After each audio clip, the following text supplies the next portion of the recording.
And we are recording. Again, good evening.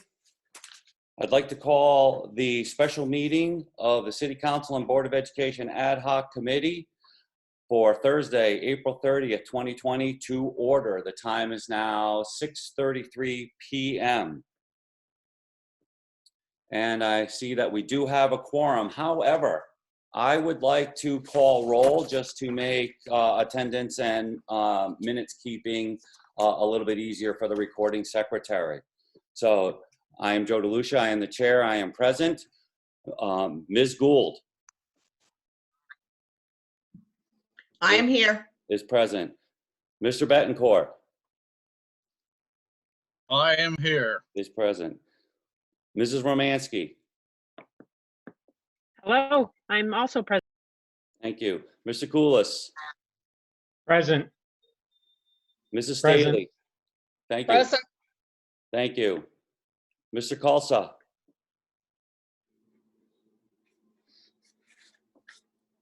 Singh. Singh Kalsa is present. Thank you. Ms. Sharmalas.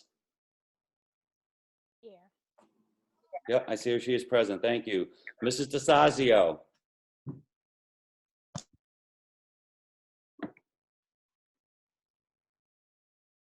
I wonder if she can't unmute herself, Joe. Yeah, that's fine. Oh, she found it. She is present. Thank you, Christine. Yes. Ms. Jackaruso.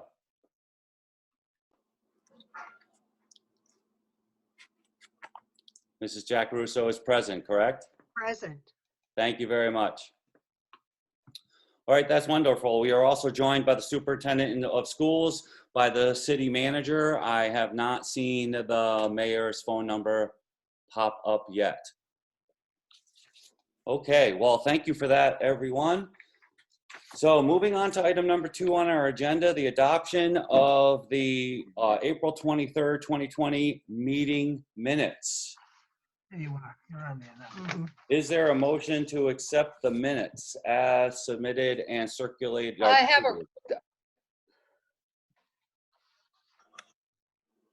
have a correction. Do you want the minutes for the motion first? Yes, like a motion to accept and second, and then under discussion, we can make amendments. All right, All I'll right, make it a motion. All right, I'll do the second. Okay, Mark so Koulos. moved by Mrs. Staley, seconded by Mr. Koulos. Is there discussion on the minutes?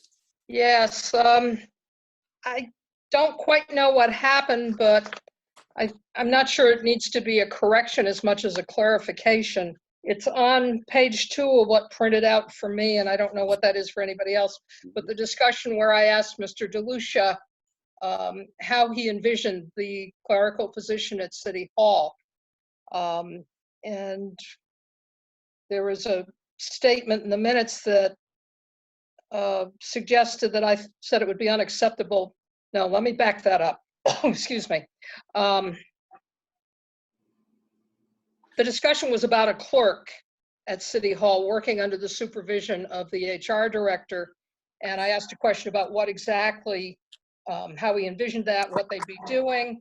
And then it came down to who would be reviewing the resumes. My recollection is we were still talking about the clerk, but the minutes reflect that Mr. DeLucia said that the HR supervisor would be doing reviewing resumes, and the minutes also says that I said that was unacceptable. I was referring to having a clerk reviewing the minutes, not the HR director. Absolutely, that is exactly my recollection as well, that it was your opinion, and that was concurred with by Alderman Betancourt, that that needed to be a supervisory person. Yeah. Yes. So if we can get that changed, that would be very helpful. Sure, we can make that clarification. I'll make that note, and I will verify that with the recording secretary. I know that she's listening and taking notes. Are there any other changes or questions about the last meeting's minutes? Yes, please. Chair recognizes Ms. Sharmalas. Yes, on that same page, the paragraph that starts in summation, Dr. Stringfellow said that if we go to the second sentence, I just need some clarification. It reads, the auditor recommended the hiring of a payroll manager specializing in schools. And I just want to make sure that is accurate to my recollection. That may have been an HR manager.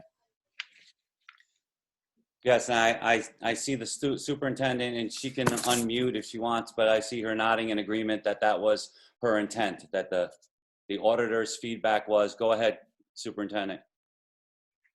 The auditors, I didn't catch that, but the auditor's feedback was in hiring an HR manager. That is correct. Right, at that point, we're talking about HR, not payroll, in terms of what the auditor's recommendation was. So I'll make a note in that regard as well. Is there anything else about the minutes? Chair recognizes Mrs. Romansky. Actually, in that same block of text, and the minutes are correct, but the information is incorrect. So I don't know how we address that.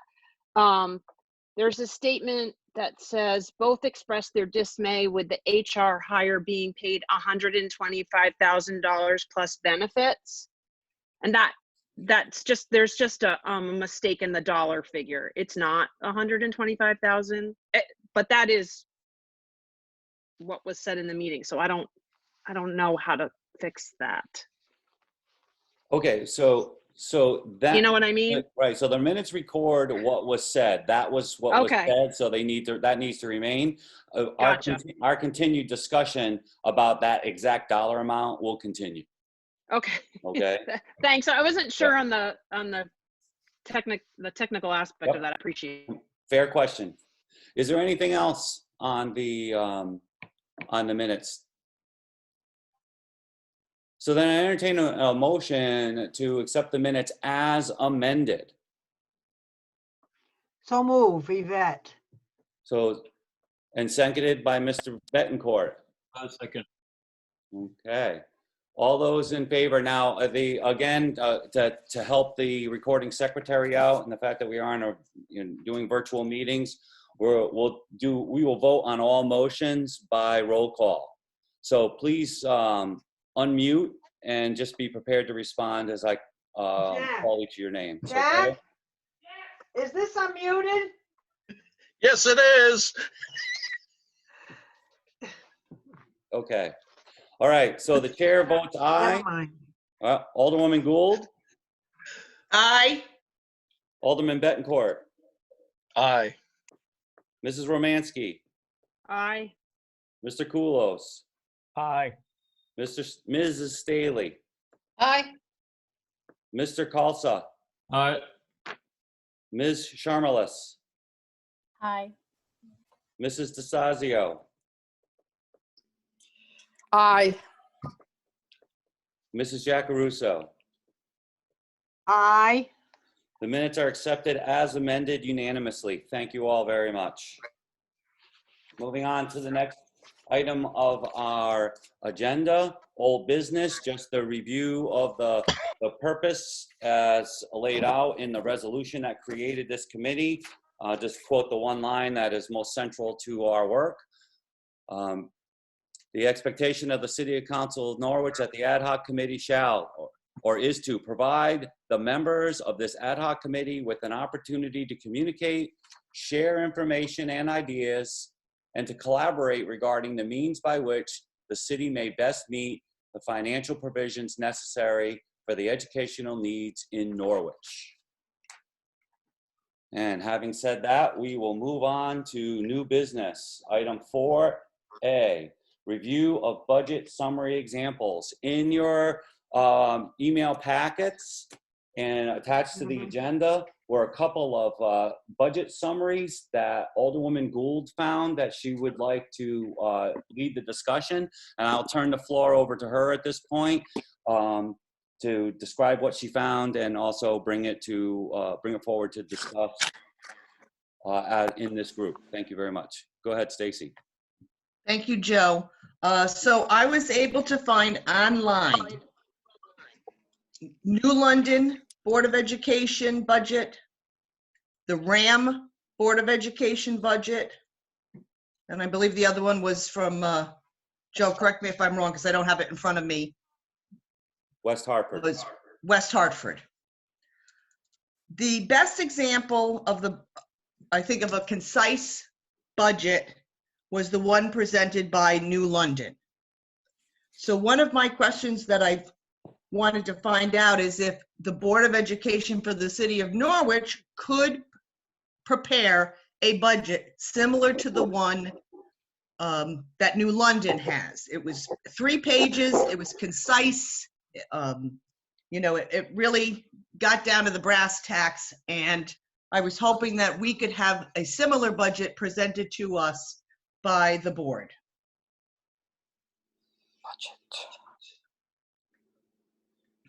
So that's an open question. Any member of the board or the superintendent may address that. I see that Mrs. Romansky would like to talk first. Go, you have the floor, ma'am. Thanks. I don't really need to go first, but so I was just gonna say, I think the board is, well, I know the board is open to a different format, and we too might like something a little more concise. I think that's something going forward. I don't think at this stage in the game in the budget process, it's something we can pull together for Monday. Well, I'm not necessarily suggesting that it has to be pulled together for Monday. But I think for transparency's sake, we should have the complete budget of the Norwich Board of Education in front of us, which includes the 15 million or whatever the number is for the grants and how they are being used.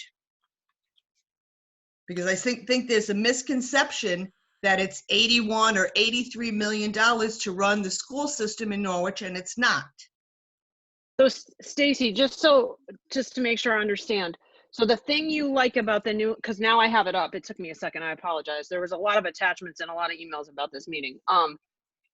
The New London one, is that you like that there's a general it's fund? green and black. Yep. And it's got a general fund column and the grant column next to it, and then whatever the actual is, I think is that third column. Yes. That's the one you're talking about. Okay. Yes. Excellent. Okay. Yeah, and right now I see what you're saying. So right now we have sort of our projection, and then our actual, and then our grants is in a separate document. Right. Okay. Excellent. I mean, I'm saying excellent like I'm the one that's going to prepare the document, which is not the case, but Dr. Stringfellow is still smiling, so I think we're okay.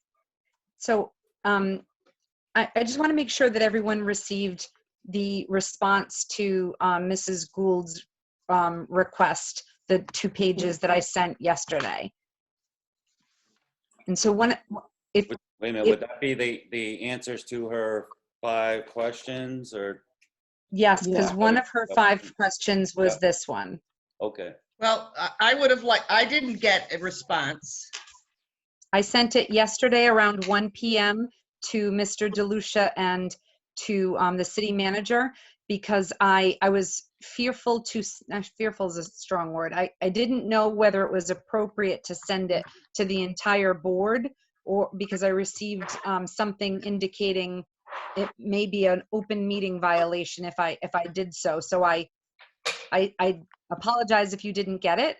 Whatever you'd like forwarded to whomever you'd like, I'm happy to do. I just want to make sure I'm doing it correctly going forward, but I sent it yesterday. Yeah, I would just like to touch on that for 1 second. That was something that we discussed at the very first meeting. So moving forward, if anyone has questions for the superintendent, you can send them to me and ask me to forward them on to the superintendent, or you can send them to the superintendent. I just ask that you CC me so that I'll know to put it on the agenda. Right? So it doesn't have to flow through me. However, the responses, and that's the important point here that I want to address.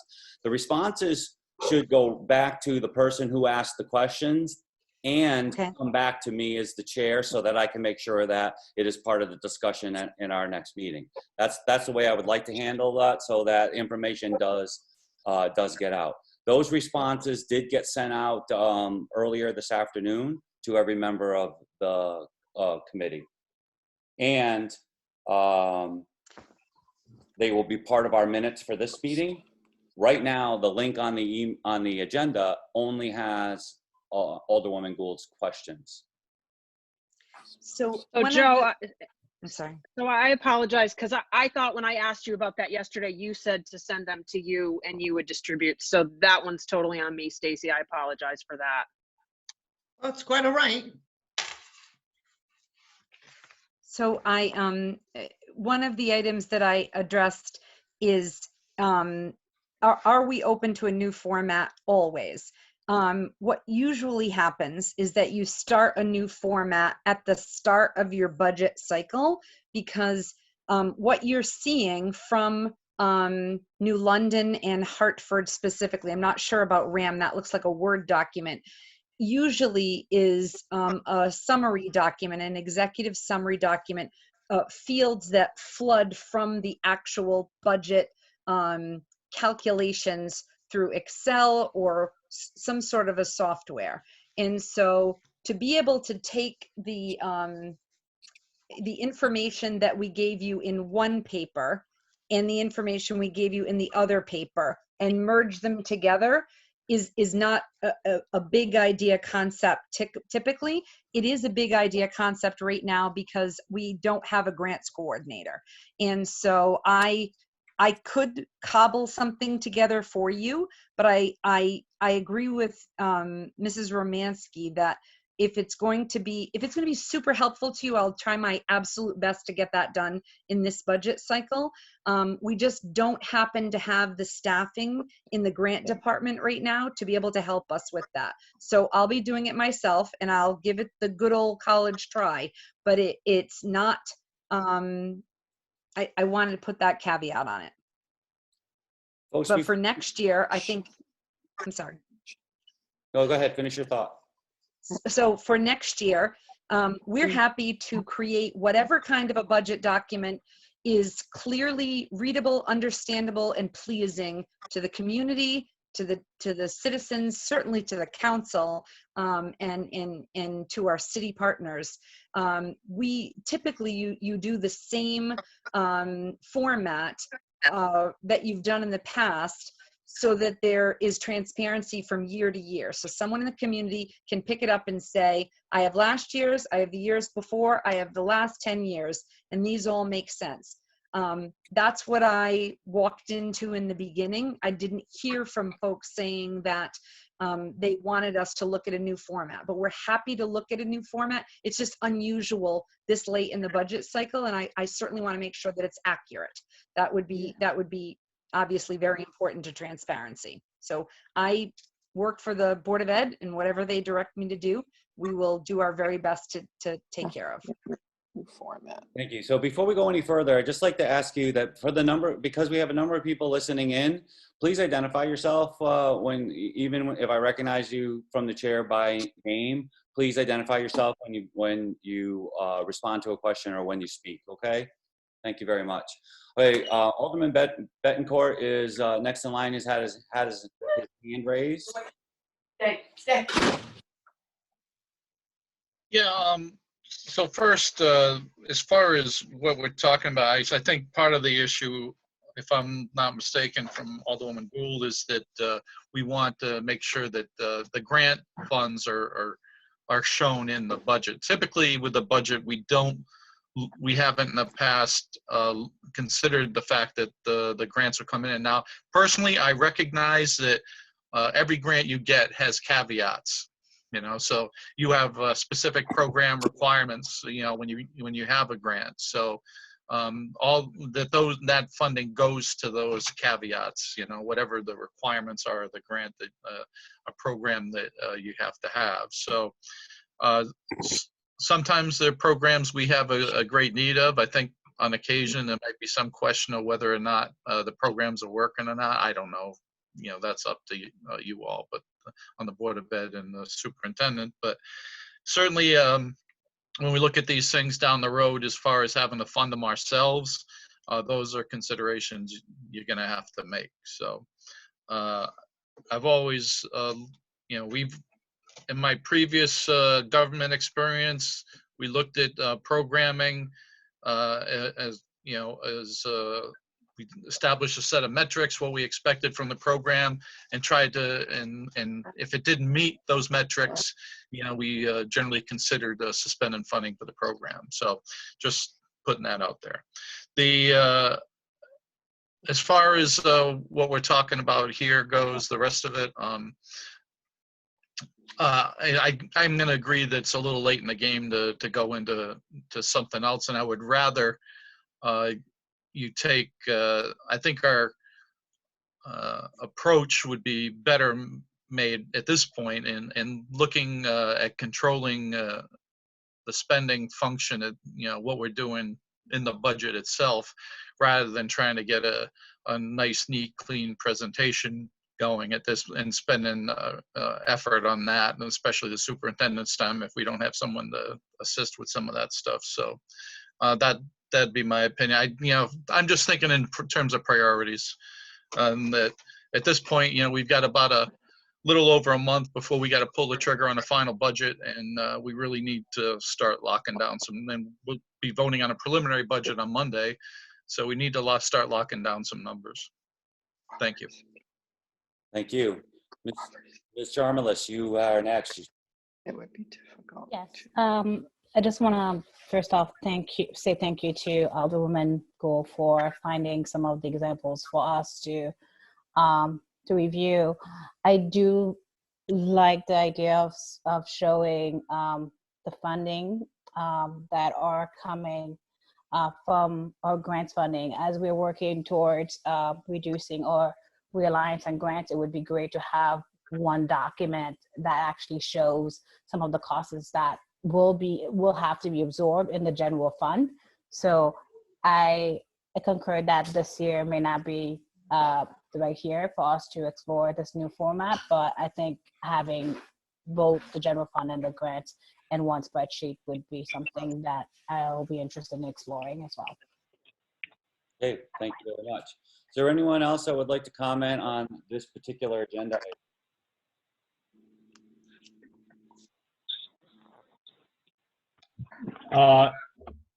Yeah, if I could. It's just the fact that the grants, especially since we have our two magnet schools, sometimes the staffing and the programs are very intertwined with those schools. So, to split the grant money out is very complicated. That's the only comment I would have on that. Okay, thank you, Mr. Koulis. Is there anyone else that would like to comment on this particular agenda item? Okay, moving on. Discussion of questions submitted by Alderwoman Gould. So I did mail out. I realized that it was close to, at some point this afternoon. I mailed out the responses to her 5 questions. I believe the superintendent already expanded. That's the correct word, on number 3, and that is what we really have just been discussing. So I don't know that we need to revisit that unless somebody has something they'd like to add, but we could, I'd like to turn the floor over to Mrs. Gould again, just so that she can take her questions one at a time and lead the discussion about what she's looking for to what the response was. So Stacy, you have the floor. Thank you. So my question number 1 was about transferring the Board of Education's payroll over to the finance department for the city, and what our timeline, or what you think your timeline will be to get that done.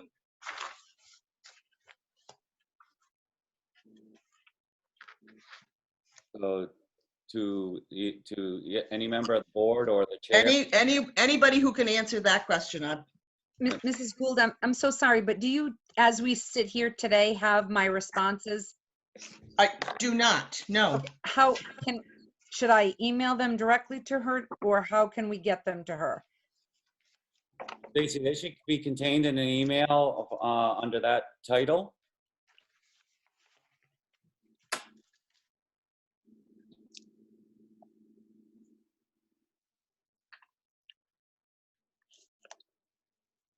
Stacy, around 6:10. This is Heather Romansky.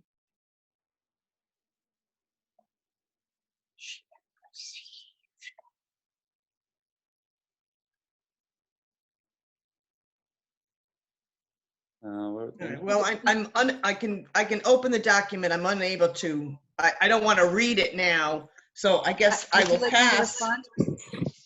I can respond if that would be easier. I just don't know what Well, you'd prefer me to do. Well, if everyone got these, then obviously I don't think you have to read them, back to us if everyone has the responses. I didn't check my email after 5:30, so I'm sorry about that.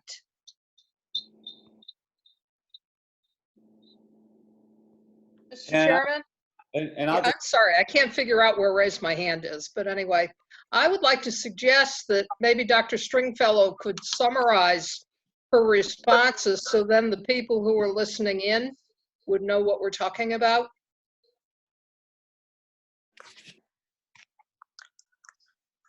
absolutely.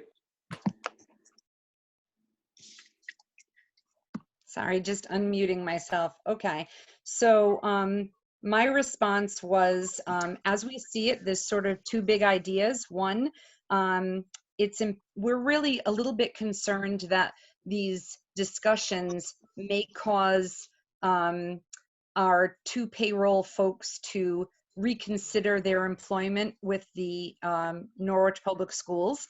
So I put that as sort of a caveat that while we're sorting this out and talking about it, if one of them should abruptly leave, that would be really difficult for us in making payroll. So we hope that if that were the case, that the city would take it over right away to help us out in that regard.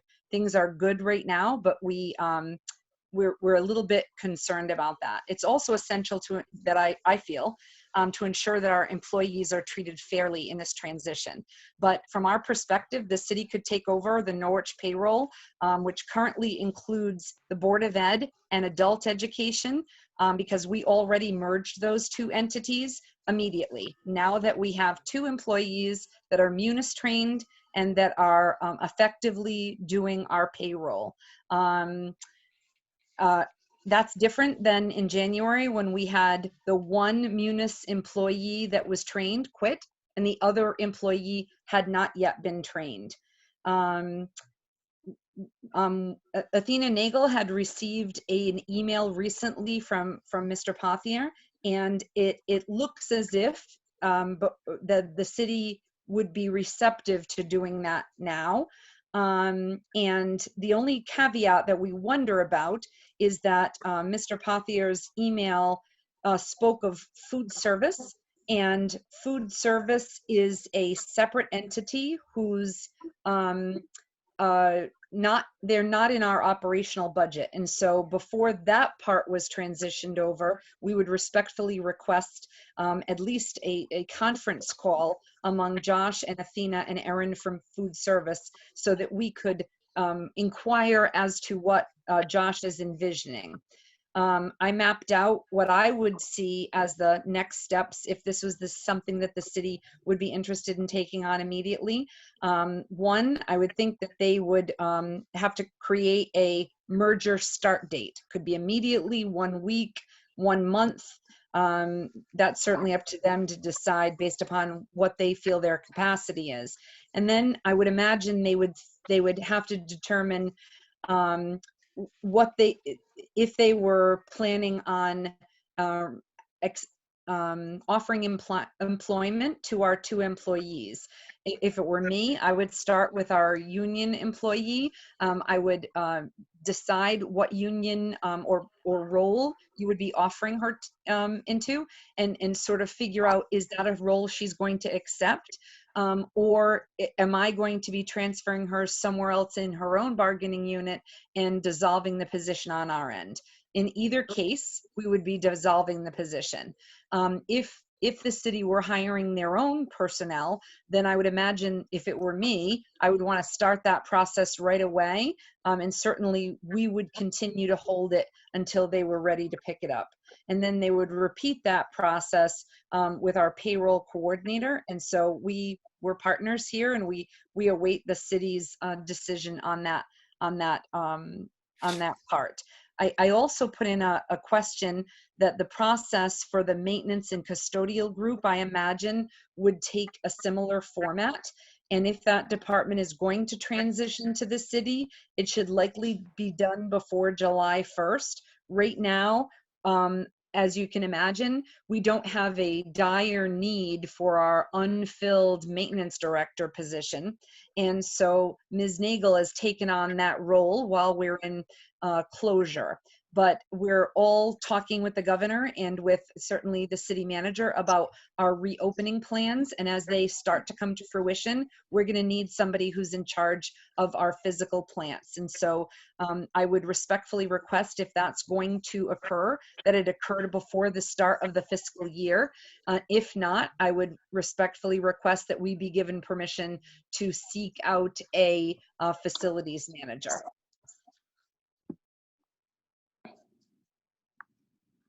That was Kristen Stringfellow, Superintendent. I apologize. I didn't announce myself in the beginning. That's fine. Thank you. Stacy, you still have the floor. Okay, thank you very much. And I realize that there'll need to be further discussion on this, but it seemed to me at our last meeting, when we discussed this, it seemed like it was years away rather than the possibility of weeks or months away to complete this transition. And I've looked through while you were speaking. I was also trying to look through the rest of the document with your answers. So I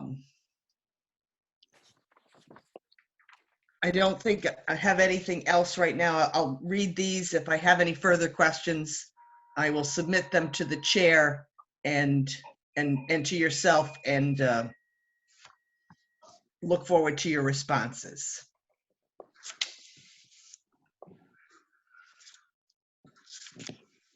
Okay, Stacy, thank you. So, and again, Thank you.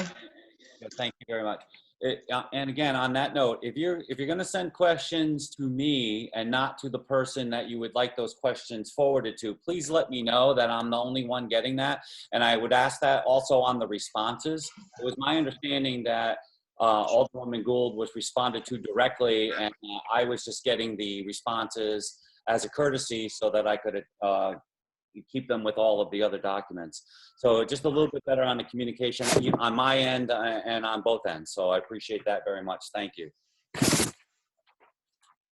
If there's no further discussion on item 4B on Stacy's questions, I'd like to move us on. But I saw that Mrs. Romansky had her hand up, and then Mr. Koulos has his hand up. So Mrs. Romansky, you have the floor. So this is Heather Romansky, Chair of the board. And Joe, I'm happy to, I'm trying to save paper, so I'm trying to flip through documents electronically, and now I've realized that I've called up the minutes, not the agenda.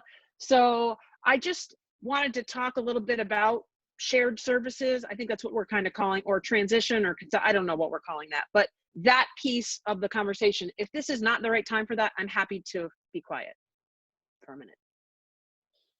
No, because it's central to question number 1, so it is appropriate Okay. and in aligned with the agenda. So go right ahead. So I appreciate Heather Romansky again. So I appreciate Stacy's comment about where she said that it seemed like it was going to be a long-term goal and not necessarily a short-term goal, because now that helps me, or what I'm about to say, I hope makes more sense too. So from my perspective, I clearly the board is open to this. I think I shared at another meeting that I've attended a board of education chair roundtable this is working in other districts, so it's exciting to me that we have an opportunity to make these kind of changes. And I know there's a list of things on the table, right? Maintenance, payroll, HR. From my perspective, I think what makes the most sense, right? We have a vacancy in maintenance and custodial, and we have an opportunity in payroll. So I'm not sure what the next step. Do we need a meeting? Do we need a date? Like, I don't really know what the plan is or how to make that plan, but clearly we're open to having that discussion. Start with maintenance and payroll, get that transition moving, get it in process, get it switched over, and then continue to look for other areas that might work. Maybe HR is one of those. Maybe there's something else that we haven't thought of yet. But clearly it's a short-term goal, Stacey, not a long-term goal. Okay, so I know that Mr. Koulis has been patiently waiting. I'd just like to say one thing just to that last part that Mrs. Romansky just discussed. You know, again, whether goals are in our short term or in our long term, let's remember the priority issue that's going to be number one, and it will be, I hope, part of the discussion under our next agenda item, and that is what Alderman Bettencourt mentioned earlier. We need to start to get our hands around a number that that works for Norwich Public Schools and works for the students in Norwich Public Schools and also works for the taxpayers in the city of Norwich. So, you know, I'm going to try to start to lead the conversation in that direction under our next agenda item. But Mr. Koulis has been waiting to talk on this particular agenda item. So, Mr. Koulis, you have the floor. Okay, and it'll also transition into your next part too. The whole idea is savings to the entire budget.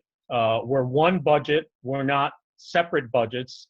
We don't vote on a city budget and an education budget separately. It's one budget. So the savings in payroll, facilities, HR, if we transition from the education side to the city side, the savings would be in personnel. However, say for payroll, right now we have two payroll people on the education side. If the finance department needs to hire two people to handle the school payroll, where is the savings? I mean, we have two people. If they have to add two people or possibly three or four, there's no savings. Union bullshit. And then the same would be on the other, you know, facilities or HR. If there have to be new hires on one side, there really is no overall savings to the budget. It's just a switching of responsibilities from the education side to the city side with the same number of people. Well, so I don't see the big savings unless, you know, the finance department or public works or whatever says we can do the job with the number of people we have now with no additional hires.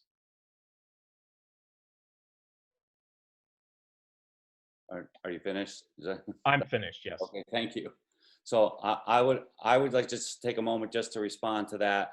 Frankly, that is a conversation that needs to happen between the superintendent of schools and the city manager.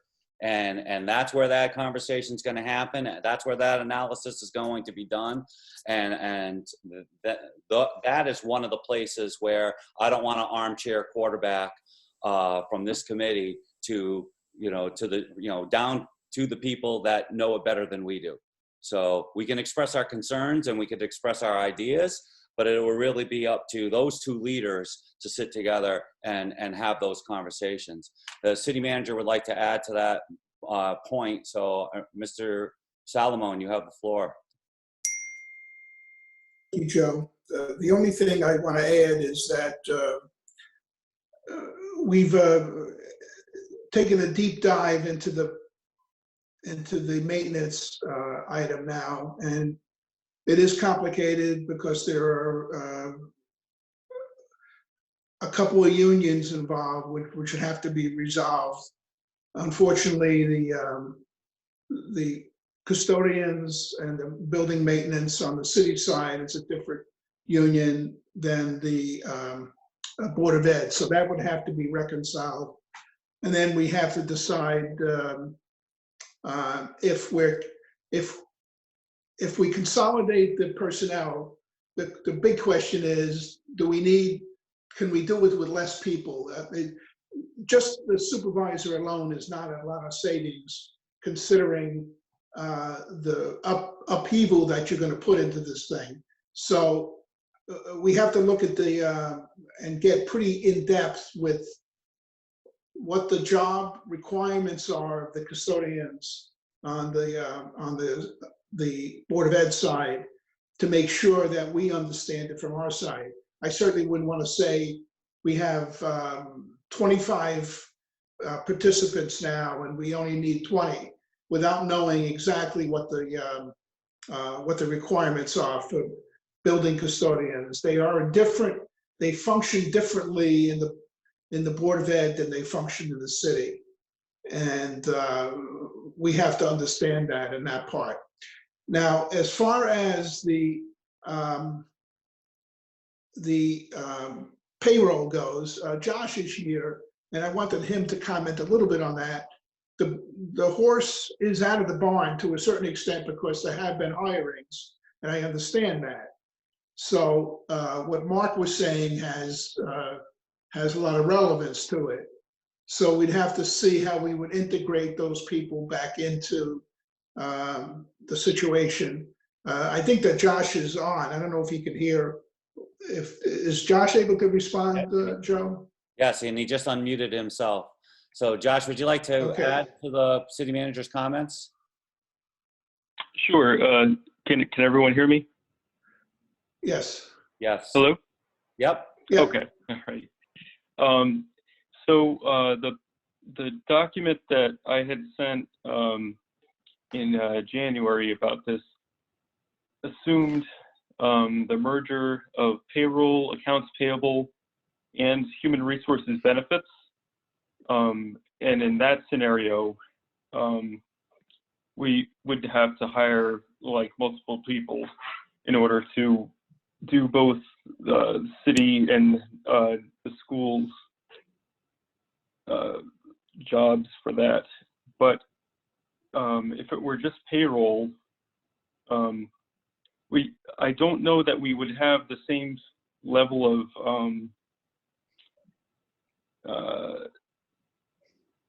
I don't know, like the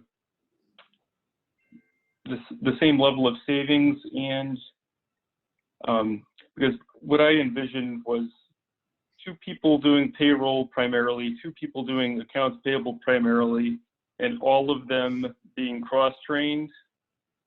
And that would be what the future state would look like many months from now, because you would want everyone who's doing those jobs at the city and Norwich Public Schools to transition to some other job within the city, probably, or be hired into the finance department, however that works out, but give it a long time to do knowledge transfer. And so, I mean, it's not an overnight kind of solution. Fair point.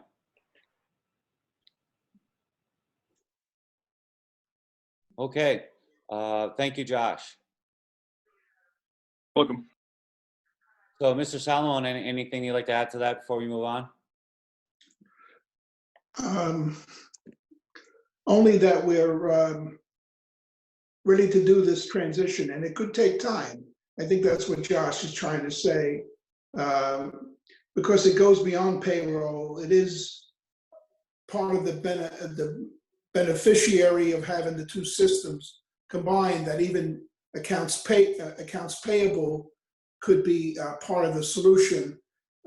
We have that interchange now, and if the Board of Ed has that interchange, then we could actually be sharing accounts payable functions with them, which is more savings. So it can evolve from, I didn't want to just limit it just to payroll. And I think that's what Josh was trying to say.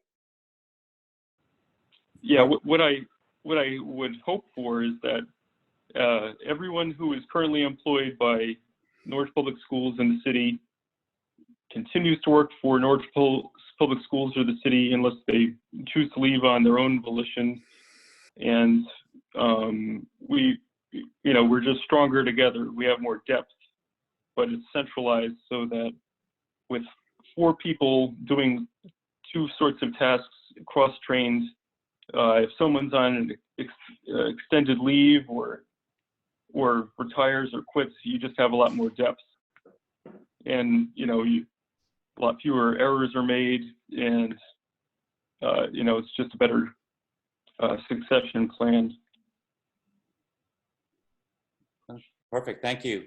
So Mr. Khalsa has been waiting very patiently. Singh, go ahead, you have the floor, sir. Yes, actually, I was about to say the same thing. That's the question for both of these departments to go through. Would they need to do it, and if it require any additional people for city? So at the end of the day, we can know if we are saving some money or we are breaking even, or it's costing us more to transfer our services to the city side. So, but as Dr. Stringfellow mentioned, that process can be started quickly as well. So I think we should definitely look into that, and maybe try to see if we can consider that as we can speed up the process so we can have actual numbers sooner than later. So that was my only thing. Thank you. Thank you. Carlene, you have been waiting patiently.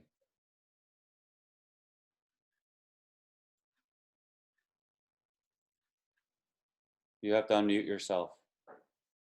It shows that you had unmuted me as well, so. Okay, go back. Just so that I'm clear when I leave this meeting, what we're talking about shared services, it's a great idea. It's not an immediate turn. We're not going to be able to get everything done right now. So for this budget cycle, is it clear that right now it's business as usual, and we're going to put a plan into place in terms of like those shared services for payroll, custodials right now? Just want to be clear so that we don't revisit this conversation again right now.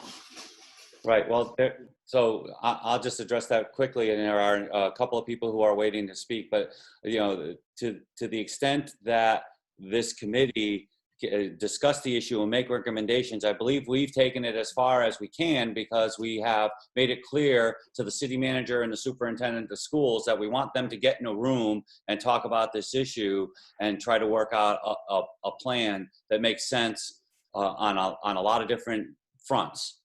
Beyond that, I do think that we might be overcooking this particular issue, but I've got a couple of people who are waiting to talk, and then I'd like to move us along. Alderwoman Gould, you have been waiting patiently. Thank you very much. All right, so this is Alderwoman Gould. I only brought this up about the city handling the payroll because it was my understanding that it would ultimately save money. So, I'm not talking about the city taking this over and now we have a tremendous increase in costs. I'm looking for any type of cost savings without disrupting anyone who's in a union, or, I'm not trying to, bust a union here or break any regulations. I'm only looking for cost savings for the Board of Education and or the city. And that's why I brought it up about the payroll, transferring the payroll to the city. Now, if we can also take on the maintenance of the schools and it is a cost savings, well, then that's great. But that's not that, like Alderman DeLucia said, that's a conversation for the city manager and the Board of Education administration to have a discussion about any of those cost savings. I just want to make that clear that it was my interest was in the transfer of the payroll, and that had a cost savings to it. Thank you. Thank you. Alderman Bettencourt, you've been waiting patiently. Thank you. You have the floor. Thank you. I'll echo those comments of my colleagues, but I think what happens is, and what I've seen happen in this city time and time, and so we do business as usual this year. Okay, fine, but what happens is then we're having the same conversation next year, and nothing's happened. So I think we need to start moving towards that. I mean, our budget this year may be business as usual, but if we can get something implemented during the course of the year and there is an operational savings, then, you know, there'll be that much money we have in the bank, so to speak. So there's no, you know, a journey of 1,000 miles begins with but a single step. And in this case, there are a lot of moving parts on this issue, on any of these issues. I'll tell you from an operational standpoint, it's certainly, as Josh pointed out, it's much better to have a larger centralized group that you can cross-train and have people do. It's something I run into in my business all the time. It's very difficult if you don't have enough people trained across, especially if you have a group that's not that big. If you're talking about 2 to 4 people or something, that's doing it. You get 1 or 2 people that go down for whatever reason, and now your whole operation is paralyzed. So that's not a good thing. So I'm going to say that we probably won't be able to get anything in this budget cycle, but at the same time, I would certainly want the city manager and the superintendent and the Board of Ed and the city council to continue this and work towards achieving these kinds of savings in the future. And really that needs to be, I think, the mindset across the board, including Norwich Public Utilities. You know, I've talked about this on more than one occasion. So I won't, you know, repeat all that speech now, but, you know, certainly we have to think about shared services across the board. So as a way of being more efficient, you know, we're just way too siloed in the city on a lot of levels. So but change does not come easy. It does not come without pain. It does not come without, let's say, opposition from what I would refer to as institutional inertia. It's a difficult, it is a difficult process sometimes, but I'm going to tell our managers that I think it's really important that we move towards that kind of model as we go on in the future. Thank you. Thank you. So I'd like to move us along now to what my personal belief is the most important conversation of the night. Although all the points and all the items are important, this is really the most important. Item 4C is discussion and possible action on recommendations to the City Council. Maybe not so much on the recommendations, but we really need to start talking about dollar numbers here. So with the 3-year plan that we went over comprehensively at our last meeting, you know, we talked about a 5.5% increase this year, 5.5% increase next year, 4.5% increase to the education budget in the 3rd year, with, as we now understand it, some kick-in, for lack of a better word, from undesignated fund balance in order to satisfy all of the needs of the Board of Education as they've been presented to us. If we were to follow that plan, one of the things that we have to talk about is the fact that the dollar request is, call it $85.5 million. And I'm not sure that we've even heard a number of how much money would actually have to come from undesignated fund balance to satisfy the entire budget for the year for the Board of Ed. And that's just this year, and I'd like to put our focus on that. The proposed from the city manager is $83 million. The entire 9.11 increase would be what total dollar amount? I don't have that at my fingertips.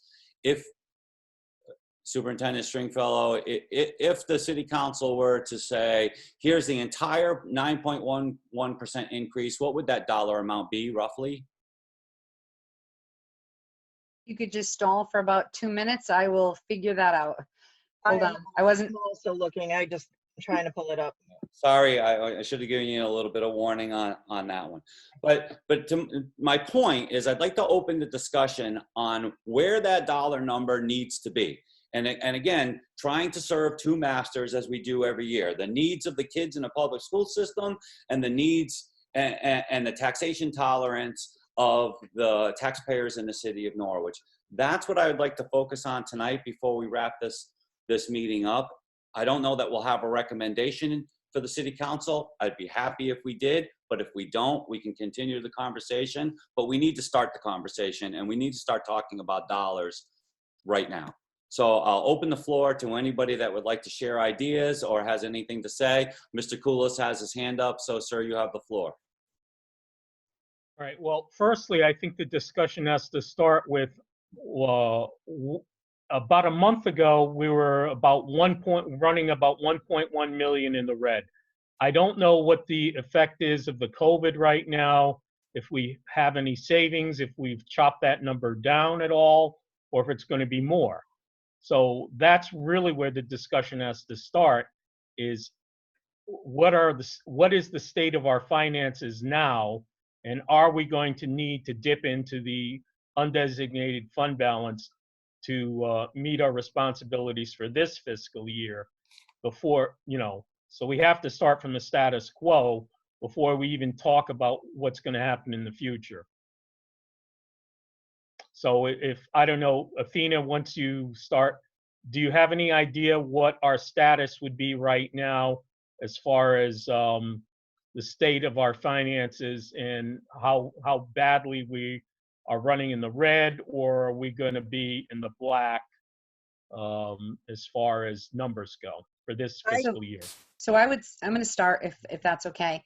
I think that what you, I'm sorry, Kristen Stringfellow. Sorry, I keep doing that to you, Mr. DeLucia. I keep doing it too. It's absolutely not intentional. Right.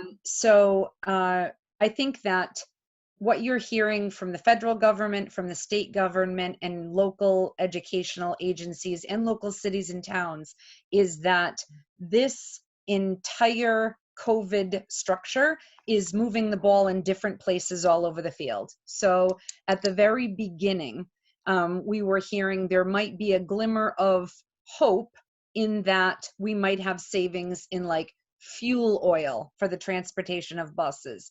We may have some savings in personnel. That very quickly got changed with the governor's executive order and brought back the transportation workers, even though the buses aren't running, in order to ensure that Reopen Connecticut could happen. So if the governor decides tomorrow that he's reopening Connecticut, all of the workers in our fine state have to be ready to go. And so conceptually, I do understand that, but it sort of wiped away community members' notion that this would be, there was one silver lining in this awful disaster, in that we might be able to have some savings. What we do know is that distance learning has presented every school department, especially our school department, with some disadvantages. We weren't ready for this. In my last life, we spent 7 to 10 years readying ourselves for a one-to-one environment with appropriate laptops that were all had all the features. Children had digital citizenship training. Parents knew what the expectations were. Teachers had training. Our teachers have done the most amazing job. I'm so thankful for their talents and their hearts, but we have had to purchase some software programs to make certain that we were complying with law. We will have to provide lots of remediation services this summer. We don't know what that looks like yet. While the governor has talked about reopening camps as early as June, there has been no talk about reopening schools even in May. So what will that look like for our normal extended school year special education summers programs and our regular summer school programs? We're imagining it's 2, 3, 4, 5 times the size, but how that can be managed in a social distancing virtual environment is yet to be determined. So please know that we are doing everything we can on our side of the balance sheet to try to aim for being in the black. Every day that looks less and less likely. And that's my, I know that that sentiment is shared by our legislators because I'm on the call with the manager and the mayor and Kathy Austin and all of our senators and representatives. It's looking like in the end, it's going to cost us a whole bunch more. And we do appreciate the fact that taxpayers are in a really, really tough situation. And so is the city in terms of the revenue that they are bringing in. The number that you were looking for, Chairman, at 9.11, which was the original ask, was 88,417,918, and at 5.5, which was the Board of Education adopted budget, Athena tells me is 85,496,145, and I'll ask if it's permitted by the chairman that Ms. Nagel sort of fill in a little bit of the particulars after my broad generalization. Athena, feel free to give us some additional information. I'm not sure exactly what particulars you're interested in. Some of the particulars we're actually working on with the city. We're tracking everything for FEMA. We're filling out spreadsheets that Josh has provided for departments to put together some of the revenues and expectations versus what we potentially plan to receive. I mean, we're tracking everything, but there's also a lot of people still out on unemployment that we're still trying to work through some of the executive order information on. And there's a lot of moving parts, and it's not just in reference the our student contract, but we also have, I believe, 5 special ed providers that are not in the first student contract, that are independent providers, and we are obligated to negotiate with them. One of them has basically agreed to a similar rate as far as a percentage as per student. I have not really been able to touch base with the other 4. One of them I keep going back and forth with. The other 3 I haven't even heard from. So there's a lot of moving parts. We are still, in addition to trying to get through what we're doing right now, we are also, including Kristen on a different level, we're still planning for what happens when we come back. So I'm trying to work through, for example, the facilities piece. Can't just have kids come back. There are a lot of things I have to have in place for when that happens. And of course we have to do it now. So especially since many of the things are on back order. So there's a lot of things that we're trying to figure out. We're trying to figure out the past. We're trying to figure out how to get through day to day. And we're trying to figure out how to move forward when that time comes. And all of those have a financial impact, whether it's a cost or a savings. So it's all moving. Okay, thank you. So, so I have a question, a specific, because you asked about specific particulars. I have a specific question. I know that there was at least one conversation with NFA about their total percentage increase and their total dollar increase. Do we have updated numbers for the Norwich kids in terms of tuition for NFA? For next year, Mr. DeLucia, or for this year? No, for next year. For next year, the numbers that we presented to the budget that we're going, that we're working on right now. I apologize. Nope. So the numbers that we provided last week that are the same as the numbers that NFA has provided in terms of students they're expecting.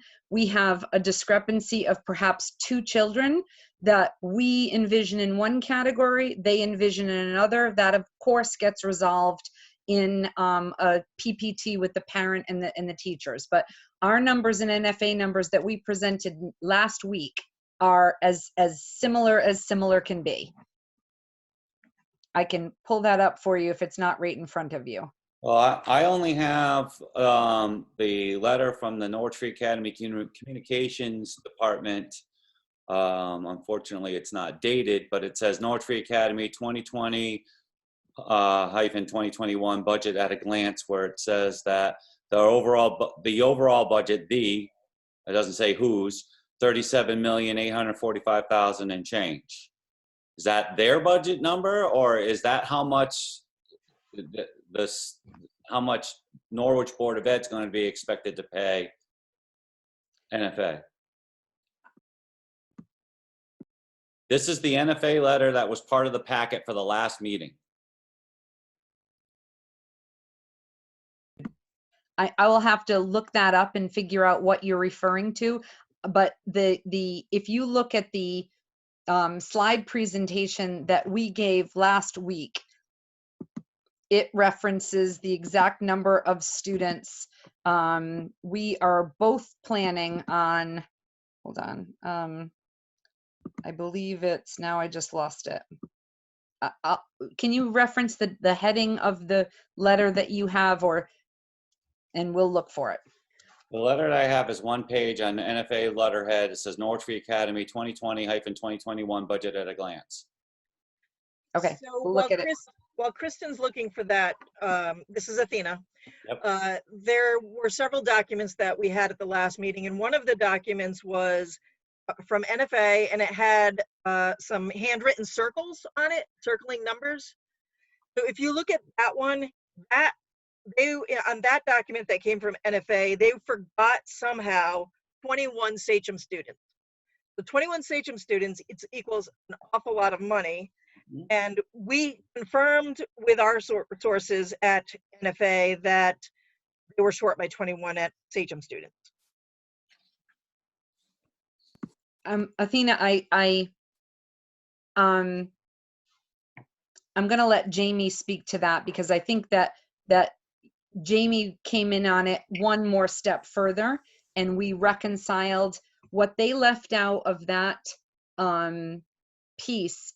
They spoke to on the circled paper, the addition of tuition for the PACE program and for the new program, Sachem Resource.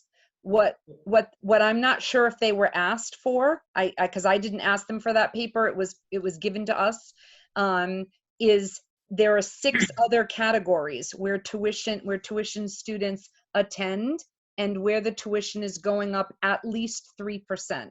So in the PowerPoint that we provided, where we were asked to reconcile what that circled paper with the information that we've provided to you in the past, we were able to account for their 2 categories, but we also added in the other categories. So, excuse me, just for one moment. I really don't want to get down into the weeds about how many kids are in which program. I know that gets into the dollar amounts, because those are all the items that get us down to the total. I want to talk about the total. I want to know, what are we paying this year to NFA? What do they want us to pay them next year? I don't care where the kids are assigned, what program they're assigned. And I don't mean to be so abrupt about that, but I really, I don't think that we should be worrying about where kids are being placed when they get to NFA. I don't even want to know how many kids are going to NFA. I want to know how much it's going to cost. Joe, if I could jump in, I think Mark Koulos, I think last time we got an answer. The difference between this year and next year is $1.2 million additional total from NFA. Am I correct in this? That was the total increase for the I'm looking general right now, education Mark. and the special education costs. Not knowing what document to have in front of me, I'm searching for it right now. I apologize. If you could just give me 2 minutes, I will do my best. All right.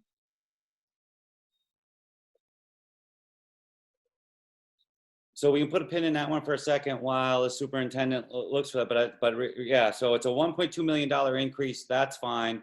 That's good that we know that. But I'd like to know the total of what the part of the BOE's budget is. How many dollars are being sent to NFA as it stands right now today? All we can do with all we can do is deal with is with the most recent numbers. So let's talk about those most recent numbers, because I understand that that gets refined as IEPs happen and all that good stuff, and as the process continues. But I'm ready. I'm pulling off of our PowerPoint that we sent you. Oh, I keep pulling up in different PowerPoint. So the total overall cost that just has to do with increase in tuition is $1,204,779 that we are projecting.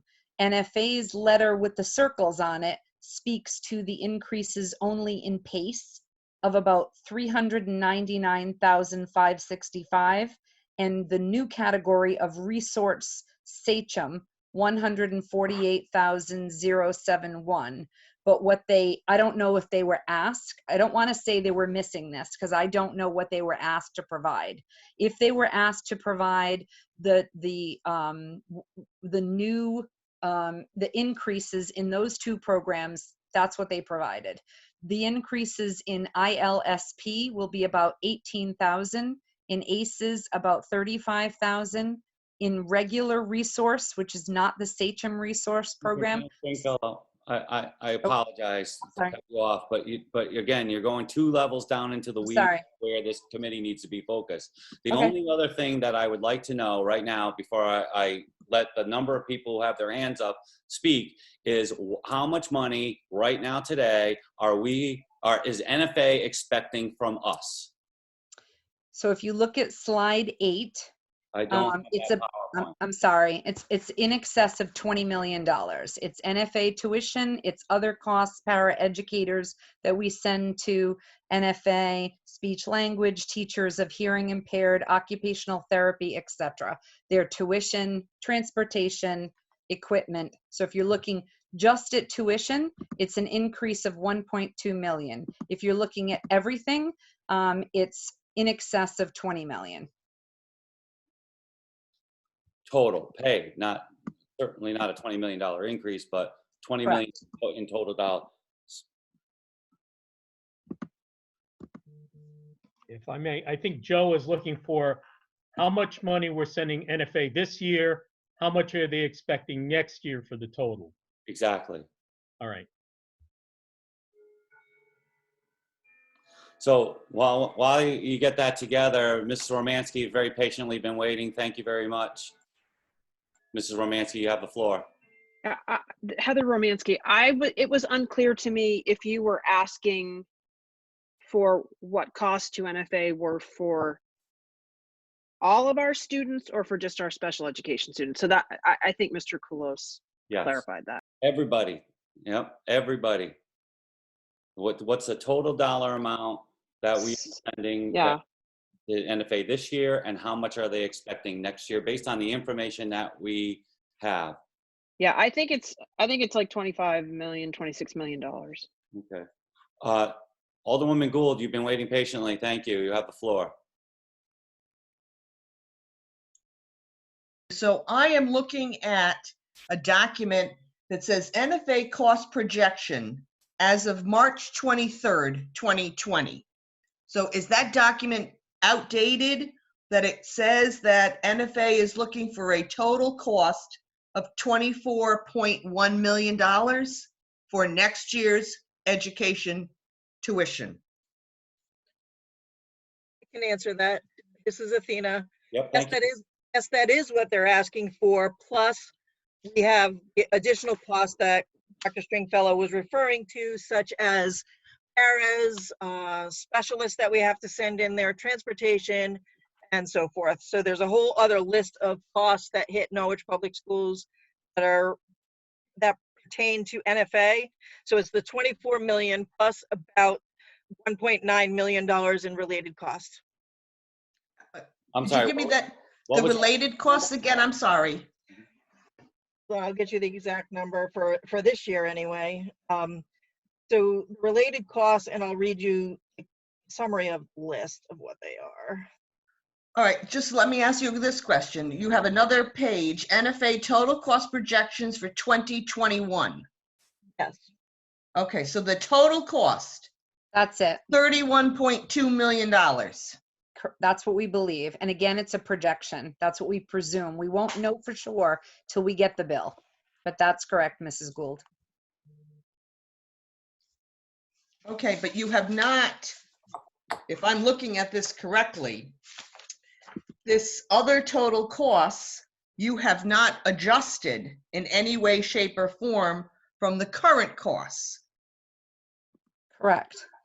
Because we do So- not, as we sit here, we use what you're looking at is the, hold on for a minute. I'm trying to, what you're looking at is in 1920, we sent NFA $369,000 worth of para educators. Right, I see that total list, Correct. yes. So these are actuals in the amount of $7 million in staff and equipment, transportation and out of district transportation, behavioral therapist, etc. We will not know, and we don't ever know until June or even August or September exactly how many staff they will be requesting or needing, because it's based on individualized student meetings. So our best estimate at this point is based on what we provided for students last year, because remember, with 4 cohorts of children, 1 cohort graduating, the 12th graders, and new 8th graders coming on board, a majority of these staffing pieces won't change. But some of them will. So if a senior leaves and no longer needs a paraeducator, and that paraeducator is needed for an incoming 9th grader, then that transition is made. If there are savings or there are offsets, they are usually minimal from what we've seen. The big change is in their tuition rate. We're not expecting, unless Jamie is expecting one that we haven't yet discussed, we're not expecting a big change in their servicing needs in terms of the equipment, transportation, and specialists. So even though we're sending approximately 40 less students to NFA for 2021, it's still going up some $1.2 million just in tuition. Correct. And then possibly more than the $7 million for all of these other individual costs. $7 million is an accurate assessment of what we believe we will be paying come September. Certainly, if that changes up or down, we will need to be able to be prepared for that. But we've not gotten indications that it will be less at this time. But even though we figured in the 40 children that will not be going to NFA, because your census is down about 40 children according to the documents I'm looking at. Correct. Okay, thank you. And I hope that everyone understands that every single day, new students come in and out of our school department and NFA. So last summer, you would have had this similar type of a meeting, I presume, last year. I got 2 new NFA students today that we didn't know about that made their home in different communities as elementary students. And that process for me, since meeting you all in July, I would say almost every single day, I got new NFA students to sign in. So it's a moving target, but we've looked back, and over the years, our estimate of staffing has stayed pretty consistent up there. But certainly, if there's a chance to save on costs, please know that we do our very best to do that. Okay, thank you. I wanted just to make sure that I'm looking at the same document that Athena was referring to. Thank you. Thank you, Stacey. So I have a quick question, and I know that in recent conversation between Norwich Board of Ed, our central office, and NFA, there was a conversation about where special ed kids would be placed in it. That was refining, as you said, that's still a moving target, but that was refining over time. Right? Are we to the point now where we know where each kid is going, which program each kid is going to need? No. No. Now that we've had this school closure because of the COVID-19 crisis, a lot of those meetings still haven't been held. And that's at the advice and guidance from the State Department Bureau Chief of Special Education. It's hard to have these legal meetings in a virtual way. So those are the details that are going to be rolled out over the next couple of weeks. But it's not definite. These meetings have not happened for all of the kids, but we gave you the projection, and we expect it to be near that number. Thank you. For the record, that was Jamie Bender, Director of Special Education for Norwich Public Schools. Thank you. Okay, does anyone else have any more thoughts on the matter? Ms. Gould, thank you again. Okay, so I'm going to go back and say, do we have an answer as to where we are right now into what the budget is going to be over and how much is going to need to come out of the unrestricted fund balance? So you're asking about the total budget, not just the NFA portion of the budget? Correct. Okay. The total budget for Norwich Public Schools, where are we? Do we have any idea where we are right now, today, April 30th? Where are we on the budget? For the current fiscal year? Yes. Thank you. So for the current fiscal year, the last time that we reported to you, we were expecting a deficit of $1.1 million, I believe. And what we're saying to you now is we're still trending in that direction. We will not know for certain until we get closer to the end of the fiscal year. We are learning every day in this COVID-19 experience, which I'm sure everyone can appreciate, is a brand new day that none of us have ever done before. One day we believe that we can furlough substitute teachers, and then the next day we are told by the governor's order that we need to bring long-term substitute teachers back. One day we're being told that our bus company doesn't have to roll, we might be able to experience those savings. The next day we need to negotiate a contract with our bus company, even though the buses aren't rolling. And so I would stick with what we gave you before, and presuming that we're trying our best to hold it to being as close to the black as possible, but not more than 1.1. And we still have 2 months of uncharted territory to work through.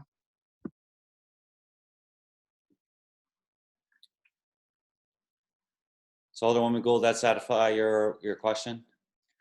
Okay, so if I can ask one more, if you Certainly. would indulge me with one more, please. Absolutely. Go right ahead. How are we right now on the general fund side? I believe you're over budget right now.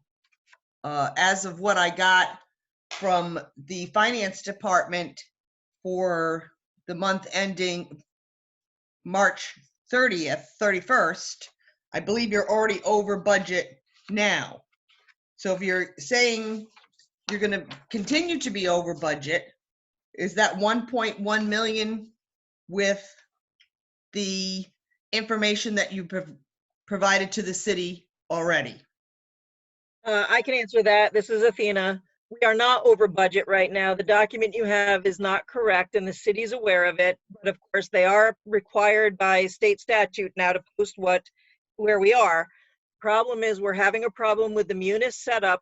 So let me just start. The city does not use encumbrances for their payroll. So the city has not been able to help us with the problem that we're having. On the Board of Ed side, we use encumbrances, and encumbrance feature is not working properly. So when we expend money on each payroll, it's only for the payroll. So on payroll, when we say we process a $3 million payroll, it's not reducing the encumbrances and increasing the expenditures. They should seesaw together. What it's doing is leaving encumbrances exactly as we had them on January 1st, but then it's also expending. So it's double counting last, what, 5 payrolls. So we're trying to work with Munis to get that resolved. If you remove the encumbrances and just look at expenditures, then we are not over budget.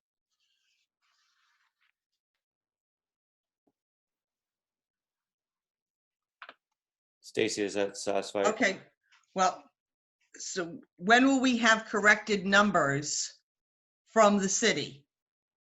Or is this just going to be an ongoing problem? We're not looking for corrected numbers from the city. They're looking for corrected numbers from us. It's a system set up with Munis, and we've been trying to get Munis out to work on it with us. Then COVID came along, and even though we had them scheduled for April 6th, I think it was, they're not able to come out. So we're trying to work on scheduling them for a webinar, a go-to meeting, so that they can work with us, get that resolved. I don't know how long it's going to take. I have been begging for it to be fixed because of course I need it too. And we also have to do drawdowns from the state and the federal government, and I rely on that information. So as quickly as we can get the support from Munis is basically the answer. Better sooner than later, but I don't know how long. Okay, thank you very much. Okay. So, I addressed this to the committee. Mr. Aaron Daniels, member of the Board of Ed, would like to address the committee. He's not a member of the committee, but as a member of the Board of Ed, I'd like to grant him leave unless there's any objection by the other members of the committee. Well, Mr. Daniels, you have something to add to our conversation. Please go ahead, sir. Thank you. Again, Aaron Daniels, member of the Board of Education. The one thing that I would like to suggest, as you were referring to your agenda item, let me get the number right, item number 4C, just a thought on the direction to maybe get us all pointing in the same direction is maybe the city should come up with the number that they want to see for their total budget. And all that I ask is that you put a realistic percentage increase. We all know our homes, the cost of living inside our homes is going up. We can't expect it to be any different for the city that we're living in. If we start there, then we have something to work back from as a team to get us all on the same track. Just a thought. Thank you, sir. So, we've had quite a bit of discussion about the current budget, and I do agree that it bears on the budget that we are currently working on for next fiscal year. But I would like to ask the committee for any thoughts about that budget, this upcoming budget that we are currently working on. We will certainly have to deal with the issues of the current fiscal year. But I'd like to look or focus our attention more toward moving forward. All right, so in this budget that the council needs to adopt in the next few weeks. So open the floor to any comments or thought or idea about that budget. Again, I'd like to focus on the dollars.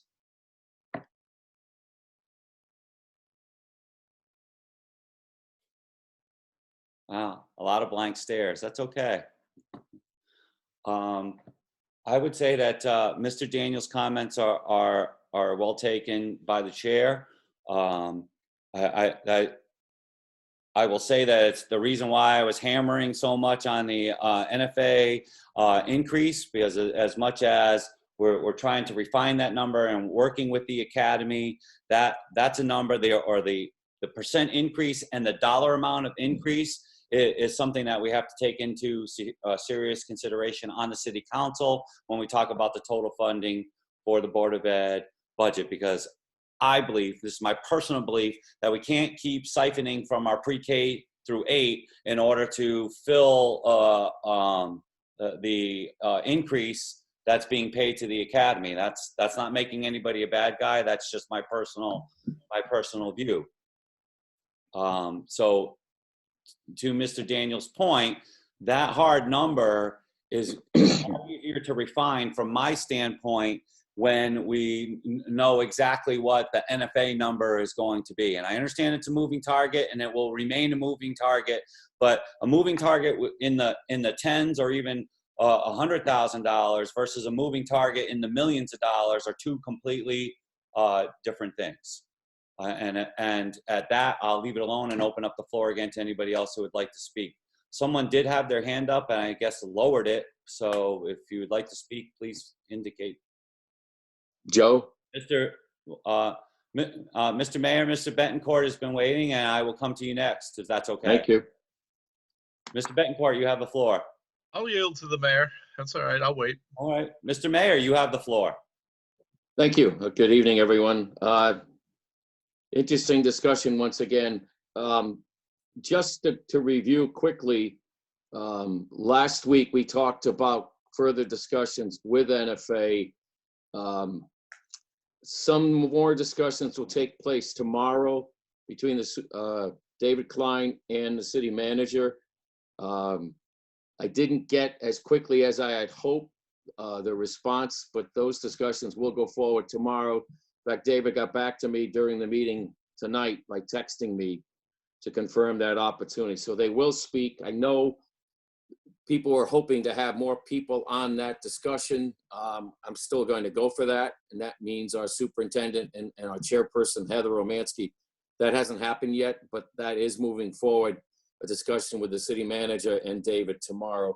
I just have a question if I could ask of our superintendent.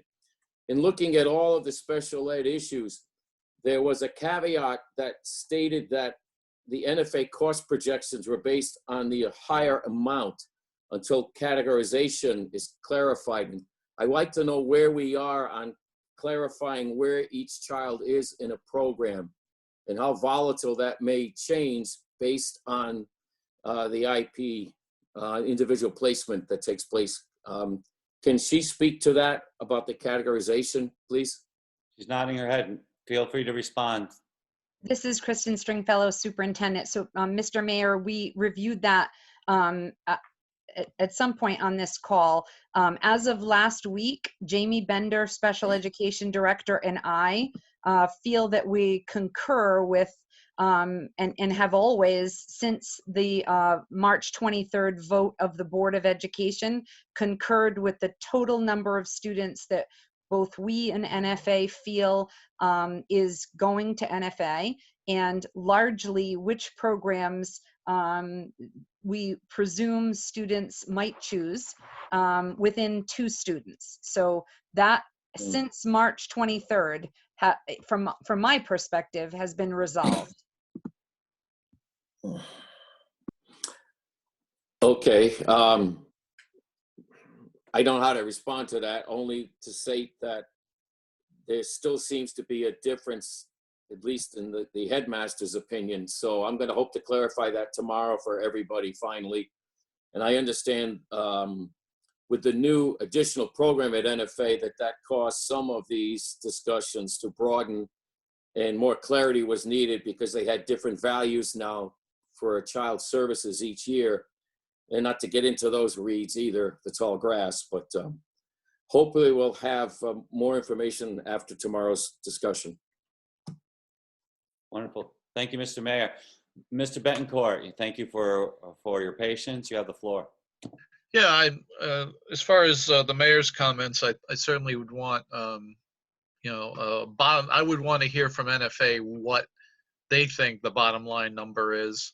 I know, we've costed things out in the budget based on the numbers they give us and the line items and the number of students and all that stuff, but I would like to hear from NFA what they think the cost, what they're going to be charging us is, what the number is, so, and have some reconciliation there. So with that said, I'm going to agree with Alderman DeLucia in that I certainly would like to make sure that the Board of Ed isn't cutting from the K through 8 program in order to support NFA. I think we've done that in the past to the detriment of our programs there. So at the same time, I'm not trying to break the piggy bank. So And I'm going to reiterate something I have said before, in that I honestly don't believe that using the unrestricted fund balance is an option anymore, and that you're really going to have to live within whatever budget there is set for the Board of Ed. And if that isn't to be, then there's, I think, going to have to be, some repercussions. So, because I don't think we can afford to, I think the fund balance we're talking about, if it's the 1.1 million that we're talking about for the rest of this year, then that'll bring the fund balance down in the 10.1% range, and we really can't go any farther than that. So, that's all I really have to say on the matter. I'm gonna I have to go into work shortly, so I'm gonna take my leave if you don't mind, and I'd like to just thank everyone for participating. For the Board of Ed members, you have a lot of tough decisions coming up. I really believe that. So I don't envy your position. So I think we're going to have some difficult times both at the City Council and with the Board of Ed. So good luck to everyone, and I'll be talking to you soon. Thank you. Thank you, Mark. Mrs. Staley, I see you raised your hand. Thank you for your patience. You have the floor. Thank you. I just want to point out a couple of things, and there was an allusion to this earlier in the meeting where we do a lot of talking and then we end up having the same conversations a year and 2 years later. And I'd really like to see that not happen this time.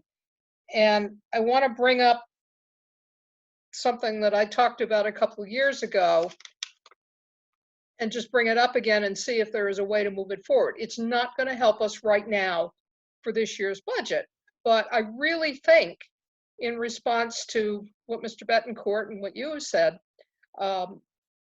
it's going to be important for us to separate in the municipal budget the line items for the overall Board of Ed budget and the NFA tuition.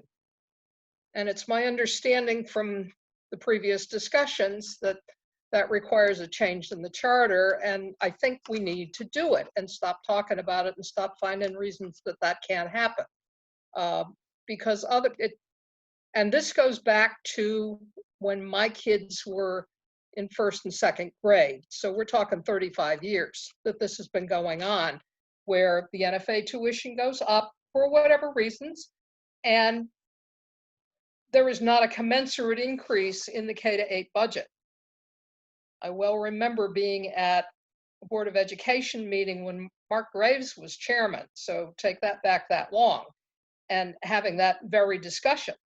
And it's just somewhere we got to change that so that it is clear to everybody what the cost of education is for K-8 and what the cost of education is for high school tuitions.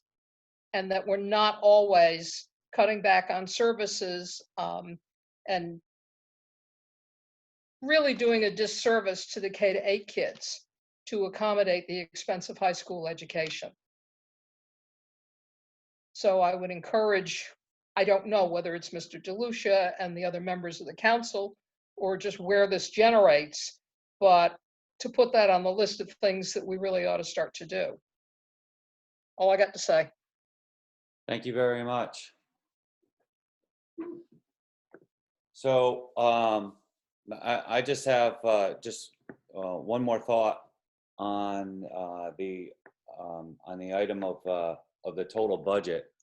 I'd like to end this particular agenda item by asking the committee if there is consensus on a recommendation to the City Council regarding the Board of Ed's budget at this time. The only hand raised I see is Alderwoman Gould. Stacy, you have the floor. All right, well, I raised my hand prior to you asking this question. Oh, okay, thank you. So I'm going to say that I'm not prepared at this moment in time to discuss A recommendation. Okay. Other than what the city manager has proposed right now of the $83 million. But I would like to sort of piggyback on what Mrs. Staley said, and Alderman Bettencourt, about the unrestricted fund balance and the need for the Board of Education to, as hard as it is, and I don't envy their position at all, but living within their means of what the budget has been set out to the Board of Education.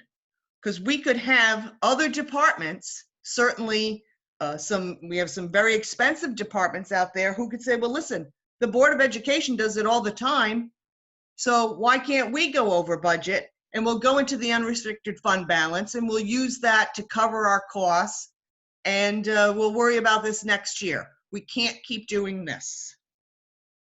We have to make the tough decisions to live within our budget.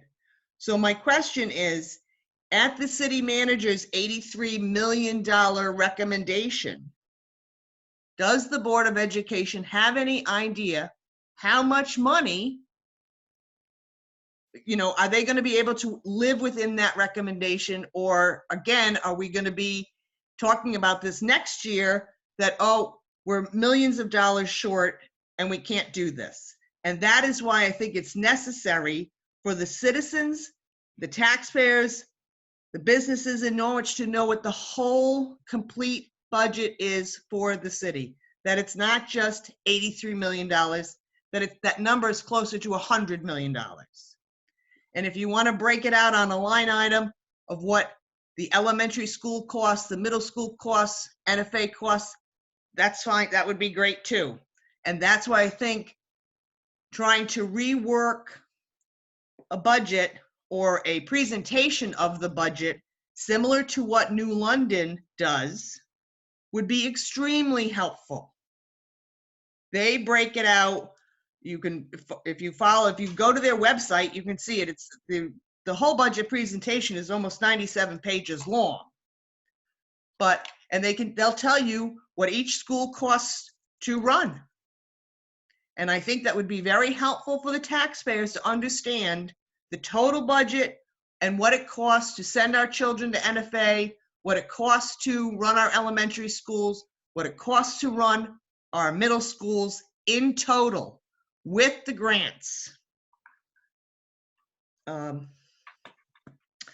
that's all I have to ask, but I just wanted to know if we had any idea of living within, can we live within the $83 million budget that the city manager has proposed, or if the council makes any adjustment of that upwards, do we have any assurances from the Board of Education, from the administration, that they will be able to work within that budget? Or are we just spinning our wheels here? Thank you. Thank you. Mrs. Romansky, see that you have a hand raised. Thank you for your patience. You have the floor. Worries. Heather Romansky, Chair, Board of Education. So, I already forgot Stacy's question. It's been a long day, sorry, and I'm supposed to be in another meeting at 8. So the question. So I think the first question was, can we live within $83 million? That's the principal question. It is my opinion that we cannot live within $83 million. The board recommended a 5.5% increase, and I think, or I don't think, I know that this is going to be a topic of discussion at our May Board of Education meeting. I think we are all very practical and recognize that we will have to have difficult discussions, and that we will make, thoughtful and deliberate attempts at trying to find ways to cut the budget so that we can be more, fiscally sound. But to get to 83, I honestly, and maintain a level of education that we need to provide for the children of the city of Norwich and meet all the legal obligations that we have providing education. It is my opinion that we can't do it with $83 million. Thank you. Is there anyone else who'd like to speak on this matter? As I said, I asked the committee if there was a recommendation. I did not see one, and I am not surprised that there isn't a recommendation at this point. Okay, but on the matter of this, I should say, the upcoming fiscal year's education funding, is already other comments that committee members would like to make. Mr. Koulos, you have the floor, sir. Yes, I'm just wondering, when is the council going to be taking a vote on the budget? Is it Monday or Tuesday? So Monday is the adoption of the preliminary budget. There will be a few changes made, or I should say there could be a few changes made, but it'll be the adoption of the preliminary budget. And then the process of continues where we have the second budget hearing, and then we continue to have council meetings where we take up items on the budget all the way up until I believe we have until the middle of June at the very most, right? But our first meeting in June is traditionally where the city council, I shouldn't say where the city council formally adopts the budget for the upcoming fiscal year. All right. My understanding was that under some of the governor's executive orders, those deadlines have been extended. Am I correct in that or not? My understanding extended to the middle of June as far as it goes. All right. I'm not completely 100% sure on that, but I believe that was the last piece of information I got. If either the city manager or the mayor has better information than that, I'll find out and get back to the committee. Fair enough? Okay, thank you. Okay, so if there's no other discussion on this agenda item, I'd like to move on our agenda to item number 5, items for the next agenda meeting. Maybe the way I phrase this should be more clear in the agenda. Here's what I'm really looking for. If you have items that you would like me to include, either topics you'd like me to include on the agenda, or items that you would like to have as articles or exhibits for the agenda, I need them at least no later than 2 days before the meeting, but I'd like them 3 days before the meeting so I can get the agenda out and have all of the attachments, or I should say all of the exhibits attached to it so that the public has access to them. And I think that would also be very helpful in me getting all of the information out to every member of the committee.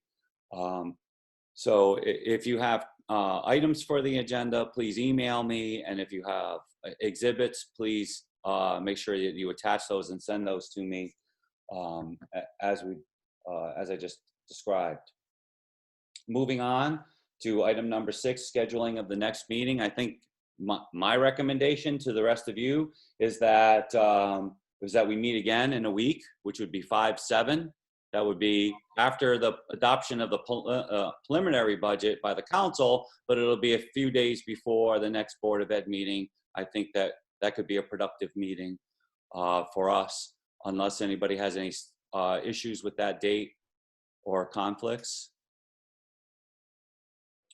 I'm not seeing any, so I will plan on scheduling our next meeting for May the 7th, 2020. And with that, I will entertain a motion to adjourn. This is a motion from Mrs. Giacaruso, seconded by Mrs. Romansky. All those in favor, please signify by raising your hands, and we won't do a roll call vote on adjournment. Thank you. The vote is unanimous. Thank you very much. We are adjourned at 8:21 p.m. Folks, I know this was a marathon meeting. Thank you very much. Have a great week, and I will talk to you all soon. Thank you, Joe. Thank you. Just to let you know, so according to governor order, it was a 30-day extension in the budget. Thank you very much. Yeah. Yes, thank you.